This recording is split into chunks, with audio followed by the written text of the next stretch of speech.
Today, the West is looking at some Islamic laws, and they're saying these laws violate the rights of children, such as the age of marriage in Islam. We know that the age of marriage in Islam starts with puberty. Now, this is a very young age for, children, for boys and girls. How does Islam recognize such a marriage? Does this not violate the rights of children? How can you have a young boy, a young girl at the age of 10, 11, 12, 13 allowed to marry according to Islamic law? How do we respond to that? There is a very important point, my dear brothers and sisters, and we have to remind ourselves and others in our society. Whenever it comes to these types of laws, we have to examine their context. What the West does today, they look at certain Islamic laws and they want to impose today's culture on these laws. It doesn't work that way. When Allah subhanahu wa ta'ala revealed the laws of Islam in 7th century Arabia, Allah subhanahu wa ta'ala gave humanity appropriate laws, including the age of marriage, even though it was young, but there was wisdom behind it. I'll tell you what the wisdom was. Historically, if you look at the average lifespan of a human being, life expectancy, what was the life expectancy of human beings throughout history? Today it's 77 years old. Was that the case 1,000 years ago? No. The life expectancy of people was much, much younger than it is today. In fact, in the late 13th century, from about 1270 to the year 1300, in England, in Britain, do you know what was the average life expectancy? Anyone knows? 32 years old. Can you imagine? In Europe, 700 years ago, if you lived in Britain, your average life span would be 32 years old. Right? Today it's 77, but back then it was much less. In many societies around the world, due to disease, due to wars, due to different factors, people did not live that long. Now, if you tell a woman in England who's going to live only 33 years, 32 years on average, if you tell her, no, you can only get married if you're 20, 25, and remember back then, infant mortality rate was very high. Women had to give birth like 5 times before one of their kids would survive. Did you know that? These days, we don't hear that anymore because of our medical care for people and our hospitals.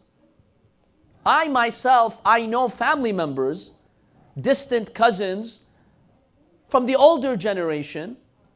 My grandfather had a brother in Rida'a by the name of Sayyid Kadhim Al-Qazwini. He had 16 siblings who all died. He was born in Karbala. All of them died and he was the only survivor. His mother would give birth, they would die as an infant. That was life back then. So if you tell a woman get married at 20, 25, that means, you know what you're telling her? Sorry, you can't see your kids and grandkids anymore. Because a woman at that time, when she's 30, she was a grandma already. She was like 70 today, right? Because if that's the average lifespan in England at the time, that means a 32-year-old woman is like a 77-year-old woman today. So if Islam would have said, no, I have to raise the age of marriage, you have to be 20, for example, and over 20 or over 18, that means, first of all, many people would not have the chance to have children. And even if they were to have maybe children, they could not see their grandchildren. They would not survive that long. This was unjust. This was unjust. And remember, back then, this wasn't an Islamic issue. The entire world had these ages of marriage. Just look at European kings. King John of, England, 500 years after the religion of Islam. We're talking 5 centuries after the Prophet ﷺ. At age 33, he married 11 or 12-year-old Victoria.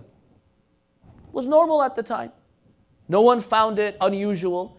Because that was normal. If a woman wanted to be a mother and she wanted to have children and actually grow up to see her children grow, she had to get married at a young age.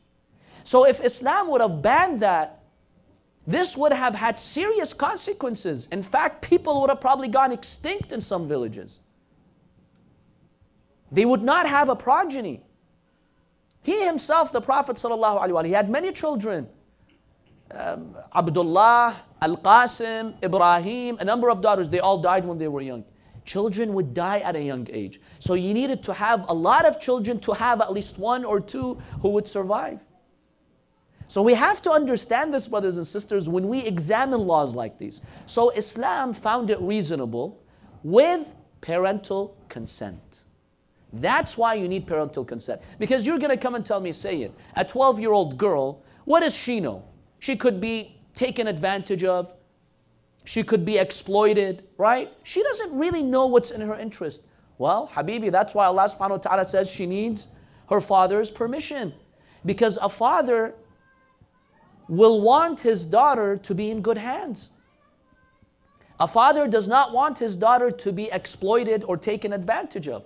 So by imposing parental consent, Allah subhanahu wa ta'ala was protecting the rights of these young boys and girls, of these young men and women, by imposing parental consent. So we have to consider this. The West today comes, oh, this is a pedophilic religion, let's attack it. You can't do that. You have to understand the historical context. You have to understand how societies functioned back then. You have to understand life expectancy. The one who attacks Islam for this fundamental point has misunderstood life expectancy. They're not even aware of that. So we have to understand these historical factors to appreciate the laws of Islam. Now today, life could be different.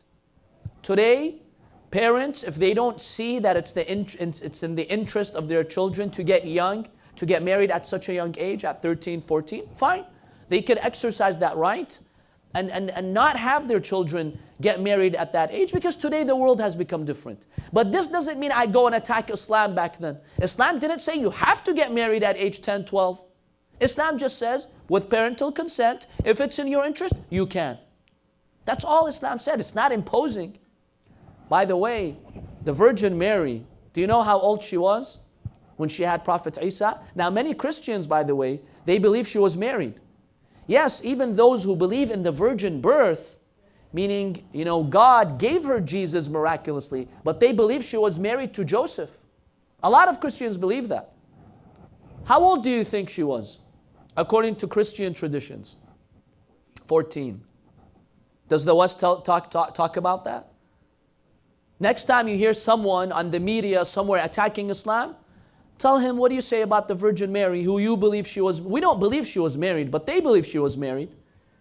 Don't you say she was married to Joseph? And she had Jesus at 14, so she must have been married before that. She probably was, 12, 13 when she got married. How come you don't raise an issue with that? Is this only an Islamic problem that you have? See, this is the injustice they do to Islam. They single out the religion of Islam, when back then this was very normal. And it did not violate the rights of children, no. In fact, if you would tell a person like that, you have no right to get married now when you're able to reproduce, that means you're telling this woman, you know what? Sorry, you can't have children. Because chances are, if she waits too long, she won't have children. She'll probably die before having children, surviving children.